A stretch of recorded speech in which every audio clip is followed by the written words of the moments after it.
आप सभी लोगों का स्वागत है ज्योग्राफी सब्जेक्ट के चौथे लेक्चर में। इस लेक्चर सीरीज में हम लोग ऐसे प्रश्नों का अध्ययन कर रहे हैं जो बार बार आपकी परीक्षाओं में पूछे जाते हैं। तो चलिए बिना कोई टाइम वेस्ट किए हम लोग आज का अपना पहला प्रश्न स्टार्ट करते हैं। सौर विकिरण का कितने प्रतिशत भाग पृथ्वी पर पहुंचता है? तो सौर विकिरण का केवल 2 इकाई भाग पृथ्वी पर पहुंचता है, यानी हम लोग कह सकते हैं कि सौर विकिरण का केवल 2% भाग पृथ्वी पर पहुंचता है। आगे पढ़ते हैं। संवहनीय वर्षा कहाँ पर होती है? तो संवहनीय जो वर्षा होती है वो विषुवतीय क्षेत्रों में होती है। अधिकतम वर्षा कहाँ पर होती है, यानी सबसे अधिक वर्षा कहाँ पर होती है? तो सबसे अधिक वर्षा आपके विषुवतीय क्षेत्रों में होती है। तो संवहनीय वर्षा भी विषुवतीय क्षेत्र में होती है और सर्वाधिक वर्षा किस क्षेत्र में होती है? तो वो भी विषुवतीय क्षेत्र में ही होती है। इस चीज़ को रट लीजिएगा। आगे बढ़ते हैं। पछुआ पवनों के कारण कौन सी वर्षा होती है? तो पछुआ पवन के कारण जो वर्षा होती है उसका नाम है चक्रवाती वर्षा। तो चक्रवाती वर्षा जो होती है वो पछुआ पवनों के कारण होती है। न्यूनतम वर्षा कहाँ पर होती है? सबसे कम वर्षा हम लोग जानते हैं जहाँ पर ठंडी का मौसम होता है वहाँ पर सबसे कम वर्षा होती है। और ठंडी सबसे ज़्यादा कहाँ पर पड़ती है? ध्रुवीय क्षेत्रों में सबसे ज़्यादा ठंडी पड़ती है। तो ध्रुवीय क्षेत्रों में सबसे कम वर्षा होती है, यानी कि न्यूनतम वर्षा होती है। अब एक चीज़ और याद रखिएगा, इस पछुआ पवन का एक दूसरा नाम भी है। उस दूसरा नाम आप क्या है? गरजता चालीसा।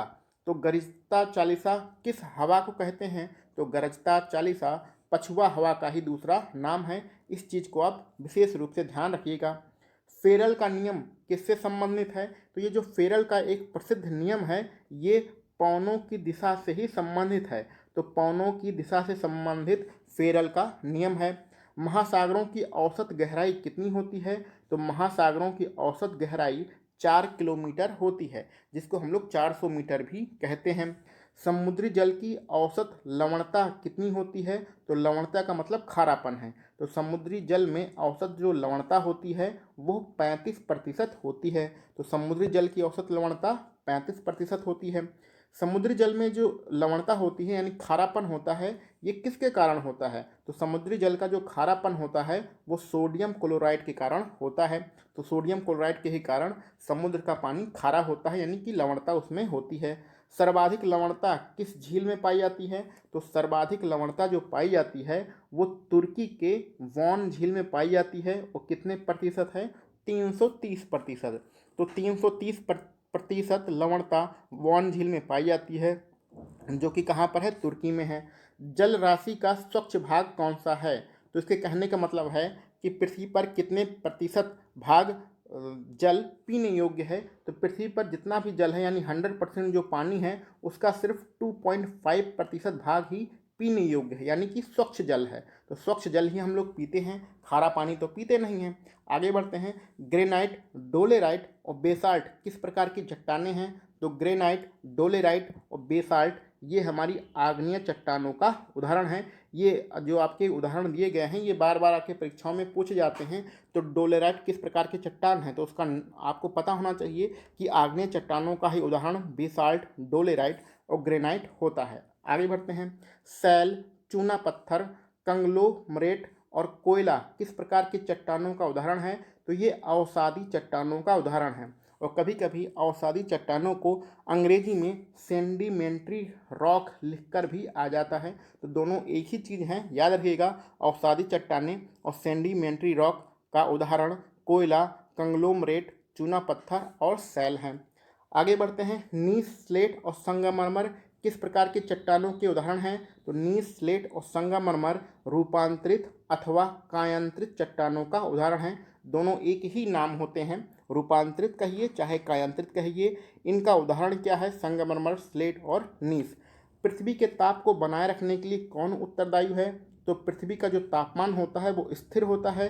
किसके कारण होता है? कार्बन डाइऑक्साइड और जल वाष्प के कारण होता है। तो CO2 और जल वाष्प के कारण पृथ्वी का ताप स्थिर रहता है। आगे बढ़ते हैं। सूर्य से आने वाली पराबैंगनी किरणों को कौन अवशोषित करता है? तो ये प्रश्न हम लोग बचपन से पढ़ते आ रहे हैं कि सूर्य से आने वाली पराबैंगनी किरणों को ओजोन परत अवशोषित करती है। और इस ओजोन परत में कौन सी गैस पाई जाती है? ओजोन गैस पाई जाती है।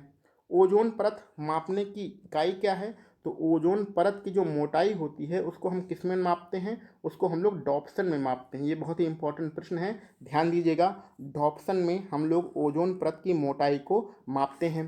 ओजोन परत किस गैस के कारण नष्ट होती है, तो ओजोन परत CFC के कारण नष्ट होती है। तो CFC का जो फुल फॉर्म है, C for chloro, F for fluoro, C for carbon. तो क्लोरोफ्लोरोकार्बन के कारण ओजोन परत नष्ट होती है, जिसको हम लोग शॉर्ट में CFC कहते हैं। भारत में सर्वाधिक वर्षा किस मानसून के कारण होती है, तो दक्षिणी पश्चिमी मानसून के कारण भारत में सबसे ज़्यादा वर्षा होती है। मानसून सबसे पहले कहाँ पर आता है, तो भारत में मानसून सबसे पहले केरल में आता है। कब आता है, जून के प्रथम सप्ताह में आता है, यानी कि 1 से 5 जून के बीच। तो जून के प्रथम सप्ताह यानी 1 से 5 जून के बीच भारत में सबसे पहले मानसून केरल में आता है। जाड़ों के दिनों में कहाँ पर वर्षा होती है, ये बहुत बार क्वेश्चन पूछा जा चुका है कि जाड़ों के दिनों में वर्षा कहाँ पर होती है। तो जाड़ों के दिनों में वर्षा आपके तमिलनाडु पर होती है। और किसके कारण होती है, लौटते हुए मानसून के कारण होती है। तो लौटते हुए मानसून के कारण तमिलनाडु के तटों पर जाड़ों के दिनों में वर्षा होती है। तो ध्यान से इन सारे प्रश्नों को एक बार आप सुन लेंगे तो ये सारे प्रश्न आपको रट जाएंगे। आप 1 या 2 बार वीडियो देखेंगे तो आपको फिर बाद में कोई भी दिक्कत नहीं होगी। आगे बढ़ते हैं। हमारे जो आगे के प्रश्न हैं वो भारत के पर्वत, पठार, मैदान, मिट्टी, जलवायु और नदियों से संबंधित हैं। तो चलिए पढ़ते हैं इसको। हिमालय की लंबाई कितनी है, तो ध्यान दीजिएगा, ये लंबाई की बात कर रहा है, ऊंचाई की बात नहीं कर रहा है। हिमालय अफगानिस्तान से लेकर म्यांमार तक फैला हुआ है, जिसकी लंबाई 2500 किलोमीटर है। तो हिमालय की जो लंबाई है 2500 किलोमीटर है। हिमालय का निर्माण किससे हुआ है, तो आज वर्तमान समय में जहाँ पर हिमालय है वहाँ पर पहले एक समुद्र हुआ करता था, जिसका क्या नाम था, जिसका नाम टेथिस सागर था। तो टेथिस सागर के कारण हिमालय का निर्माण हुआ है। आगे बढ़ते हैं। हिमालय एक नवीन बलित पर्वत है, जिसके सबसे उत्तरी और सबसे ऊंची चोटी कौन सी है। तो हिमालय, ये भी आपका बहुत ही इम्पोर्टेंट यहाँ पर प्रश्न बनता है कि हिमालय किस प्रकार का पर्वत है। हिमालय एक नवीन बलित पर्वत है, जिसकी सबसे उत्तरी और सबसे ऊंची जो चोटी है उसका नाम हिमाद्री है। ठीक है, सबसे ऊंची और सबसे उत्तर में जो चोटी है उसका नाम हिमाद्री है।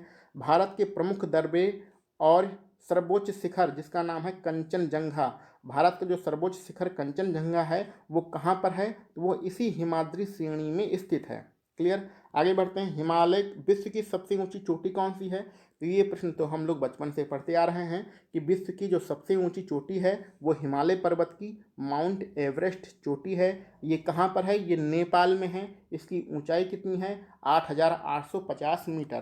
तो 8850 मीटर माउंट एवरेस्ट विश्व की सबसे ऊंची चोटी है, जो कि हिमालय पर्वत में है और किस देश में है, नेपाल में है।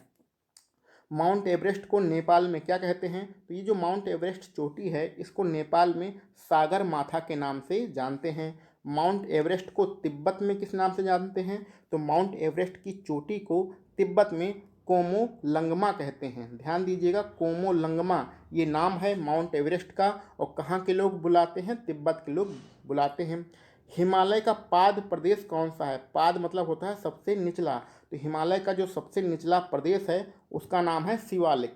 तो शिवालिक हिमालय का सबसे निचला प्रदेश है। आगे बढ़ते हैं। भारत का सबसे प्राचीन पर्वत कौन सा है, तो भारत का सबसे प्राचीन पर्वत अरावली पर्वत है। अरावली पर्वत की सबसे ऊंची चोटी गुरु शिखर है।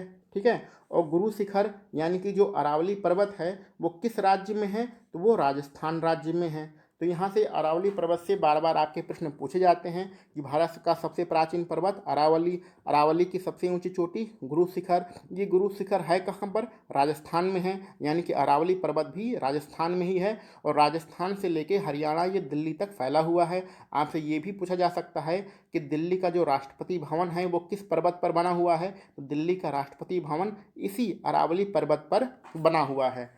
तो आज के लिए हम लोग बस इतने ही प्रश्न रखते हैं। हम लोग छोटे वीडियो बनाते हैं, इसका उद्देश्य यही होता है कि आप वीडियो को 2-3 बार देखकर सारे प्रश्नों को रट सकते हैं। तो 20 से 25 दिनों में हम लोग पूरे ज्योग्राफी के सारे क्वेश्चनों को समाप्त कर लेंगे। आप वीडियो लेक्चर को लगातार देखते रहिए। तो चलिए मिलते हैं हम लोग अपने किसी अगले लेक्चर में। आप सभी लोगों को वीडियो देखने के लिए बहुत बहुत धन्यवाद।